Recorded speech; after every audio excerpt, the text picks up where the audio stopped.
Hi, Crochet for Christ kids. This is Erin here again, Ella's mom.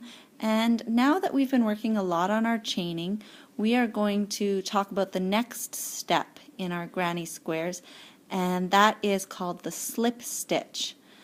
Before you start your slip stitch, hopefully you figured out how to make a nice even chain with your yarn.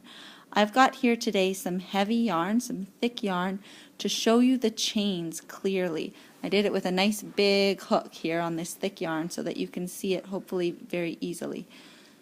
So after you've got your chains, you'll notice that the top of the chain and the bottom of the chain look different.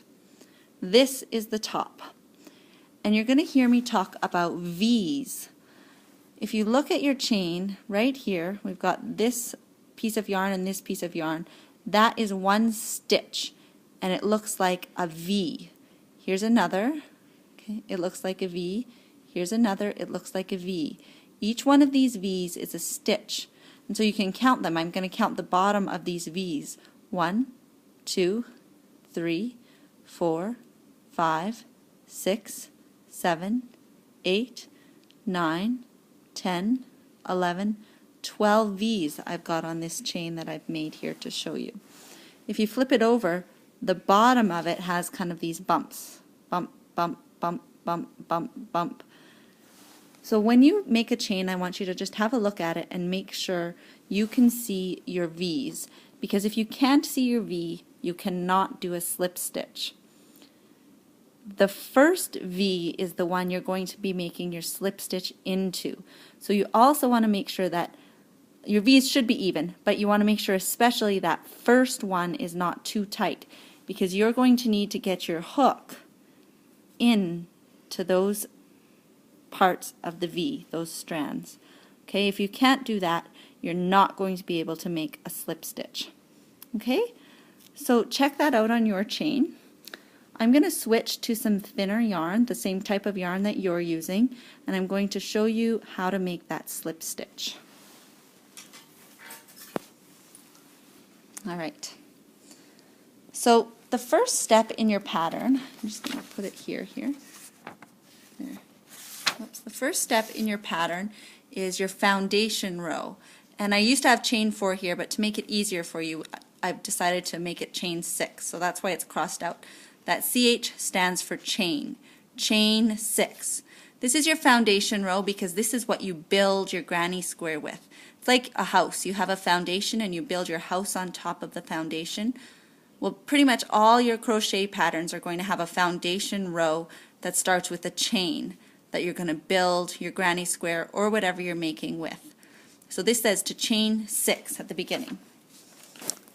So I've got my yarn. I'm going to put it around my finger. I'm going to grab this bottom yarn here with my 2 bottom fingers, and I'm going to pop up this, or sorry, I've got this one popped up. I'm going to take my middle finger and my thumb, and I'm going to pinch my knot, which you should be good at by now. All right, and I'm going to chain 6. 1, 2, 3, 4. Notice how at my pincher fingers, I don't stay down at that knot. I move up every time. So that was 4, 5, 6. If you lost count, you can count those V's. 1, 2, 3, 4, 5, 6 V's. I've got enough. Now here is the tricky part. I've got to find that very first V. Mine is right here. That's your first chain. And I'm going to take my hook, and you might need to let go of all this stuff over here, but you're going to take your hook and you're going to go to the bottom of that V. Okay, and if you have to let go of your yarn, that's okay. You're going to stick it into the bottom of that V, and then you're going to stick it into the top of that V. And that back bump that I showed you on the chain is what's behind your hook. Okay, so now I've got the loop that was on my hook at the beginning, and I've got the 2 parts of that V on my hook. Okay, I'm going to take it out again and I'm going to show you one more time. So you find that V. It might help to even kind of pull it apart and hold on to it before you start so that you don't lose track of which pieces of yarn you're going into. And you're going to go into the bottom of that V and the top of that V. And then you're going to check on your hook to make sure you have that loop that you were in at the beginning and 2 parts of your V and nothing else. Okay? And now you're going to get that, whoops, that's my tail. You don't want your tail. Get that working yarn. It should be on the bottom.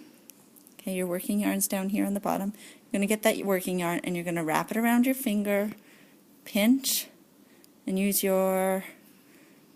pinch down here and use your other 2 pinching fingers to hold that chain. Okay? Your chain's twisted in a loop now. And then you're going to yarn over. Okay, so you're going to wrap your hook around the yarn over. We've got these 2 parts of our V at the top here. We're going to pull our hook down through that. Now you have your first loop and the second loop on there. You're going to grab that loop and you're going to pull through the bottom loop on your hook. And what you've got is a little circle. Slip stitches are used to join things together. Okay, so you've made a little loop or a donut or a circle, whatever you'd like to call it. Okay, I'm going to do it one more time, but you can always just stop and rewind as many times as you want. Okay, so I've got my chain 6. I'm going to take that hook, put it in the bottom of the first V and in the top of it. Okay, I'm going to hold on to everything, get my yarn together. My pinching fingers are going to pinch that chain. I can get that tail out of the way. I'm going to yarn over. I'm going to pull through the top part of that, or pull through that V, and then you're going to pull through the loop on your hook. And you have a circle. Alright, practice that, and when you've got that, then that means you have finished this chain 6 and slip stitch to the first chain to make a loop. You've done the foundation row in your pattern. When you've got that nice, then we're going to go on to round 1, and that will be the round 1 or double crochet video for you to go to next. Thanks a lot. We'll see you later.